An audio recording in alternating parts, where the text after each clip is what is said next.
मिनश्शैतानिर्रजीम बिस्मिल्लाहिर्रहमानिर्रहीम।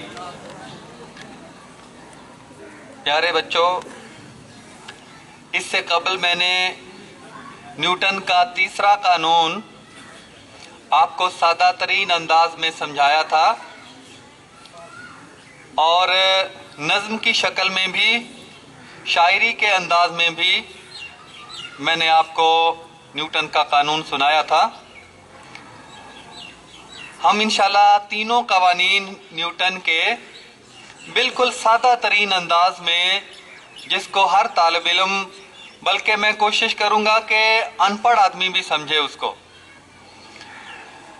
आज हम पहला कानून, न्यूटन का पहला कानून, पहले नज़्म की शक्ल में, शायरी के अंदाज में, और उसके बाद फिर मैं आपको तफसील से समझाऊंगा। ये उसी तरह एक कता के अंदाज में लिखा है मैंने न्यूटन का पहला कानून। साकन पड़ा है जिस्म जो साकन पड़ा रहे। जो जिस्म साकन पड़ा है वो साकन ही पड़ा रहता है। साकन पड़ा है जिस्म जो साकन पड़ा रहे, और हरकत जो कर रहा है वो हरकत में ही रहे। कानून का पहला हिस्सा है, जो जिस्म साकन पड़ा है, हालत सुकून में पड़ा है, वो हालत सुकून में ही पड़ा रहता है।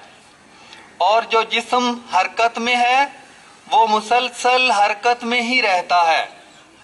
साकन पड़ा है जिस्म जो साकन पड़ा रहे, और हरकत जो कर रहा है वो हरकत में ही रहे। पर शर्त एक लगती है यहाँ इस कानून पर एक शर्त लगती है, तब जाके साकन जिस्म साकन पड़ा रहता है, और जो हरकत में है वो हमेशा हरकत में रहता है। साकन पड़ा है जिस्म जो साकन पड़ा रहे, हरकत जो कर रहा है वो हरकत में ही रहे। पर शर्त एक लगती है यहाँ इस कानून पर, बाहर से इस पे कोई ना कुव्वत लगा करे।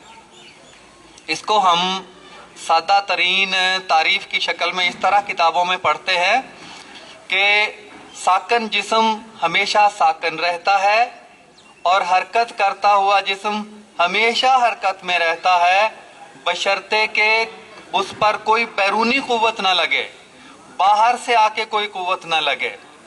जैसे ये सामने डाइस पड़ा हुआ है, ये साकन है, हालत सुकून में है। ये उस वक्त तक हालत सुकून में पड़ा रहेगा, साकन रहेगा, जब तक इस पर बाहर से, यानी मैं इसको कुव्वत लगाकर हरकत में नहीं ले आता। जब तक बाहर से कोई कुव्वत नहीं लगेगी, ये डाइस, ये चीज, ये मेज, ये किताब, ये कुर्सी, ये कोई और चीज हमेशा साकन रहेगी। बाहर से कोई कुव्वत लगेगी तो ये हरकत में आएगी, वरना साकन रहेगी। इसका दूसरा हिस्सा है कि जो चीज हरकत में है वो हरकत में ही रहेगी। ये क्या बात हुई भला? इसमें थोड़ी सी परेशानी होती है समझने में, लेकिन जब समझ आ जाती है तो वो परेशानी दूर हो जाती है। हरकत में है तो हरकत में ही रहता है।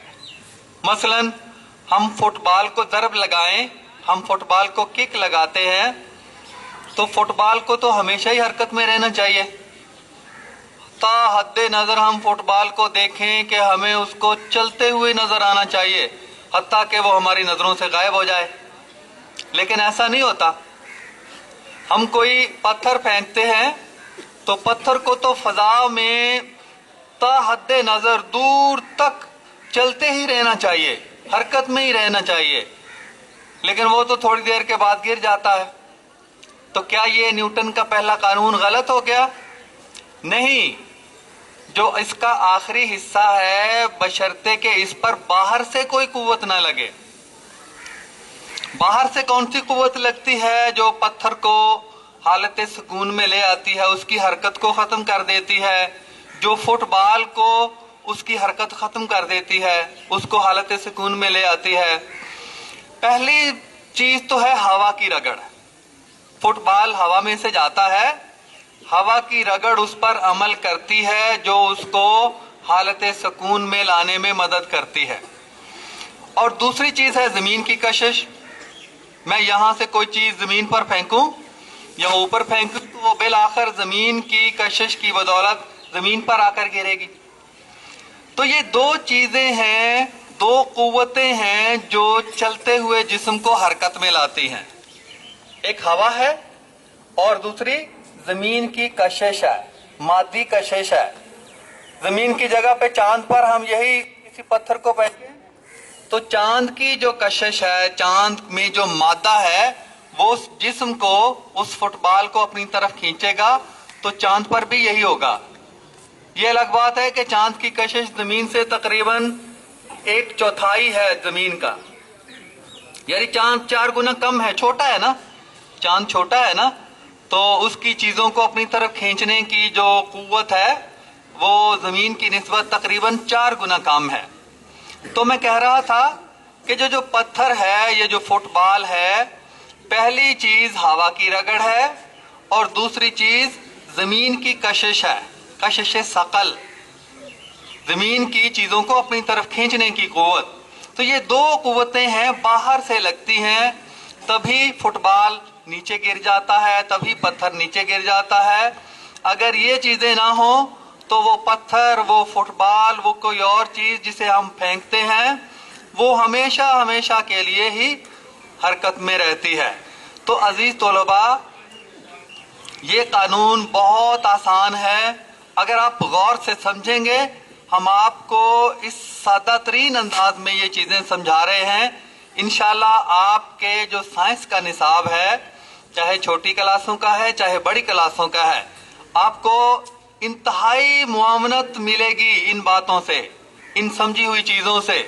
मैं तो कहता हूं कि आला सतह तक आप जाएंगे तो ये तसव्वुरात आपके जहन में वाज़े होंगे। ये छोटी छोटी बातें जिन्हें हम रट्टा लगा के याद करने के आदी हैं, इम्तहान में वही अल्फाज, वही जुमले, वही फिक्रे हम लिखने के आदी हैं। जब हमें इन चीज़ों की समझ आ जाएगी तो उस वक्त हमारी बुनियाद मजबूत हो जाएगी, और बुनियाद मजबूत हो तो उसके ऊपर जितनी लंबी, जितनी बड़ी इमारत हम खड़ी करेंगे वो मजबूती के साथ खड़ी रहेगी। और बुनियाद कमजोर हो तो ऊपर इमारत थोड़ी सी हम ऊपर बुलंदी तक जाएगी तो धड़ाम से नीचे आ जाएगी। ये हमारा अलमिया है कि हमारे बच्चों को बुनियादी सतह की, ये कोई साइंस है? ये तो आम चीजें हैं। ये न्यूटन ने ये जो फितरत के अंदर कवानीन अल्लाह ताला ने रखे हैं, खसूसियात रखी है, ये उसने सोचो विचार करके उनको पाया है, दरियाफ्त किया है, हमें बताया है कि ये चीजें इस तरह से होती हैं। ये तो फितरत है, ये तो इस दुनिया की फितरत है, ये तो इस कायनात की फितरत है। तो हमने इसको समझना है। जब तक हम समझेंगे नहीं, हमारे अंदर से साइंसदान नहीं निकल सकेंगे, तहकीक और तख्लीक के दरवाजे नहीं खुल सकेंगे, हम इजादात करने के काबिल नहीं होंगे। तो मेरी अल्लाह से दुआ है कि अल्लाह ताला हमें समझ कर, सोच कर इन उलूम को हासिल करने की तौफीक अता फरमाए। व मा अलैना इल्लल बलागुल मुबीन।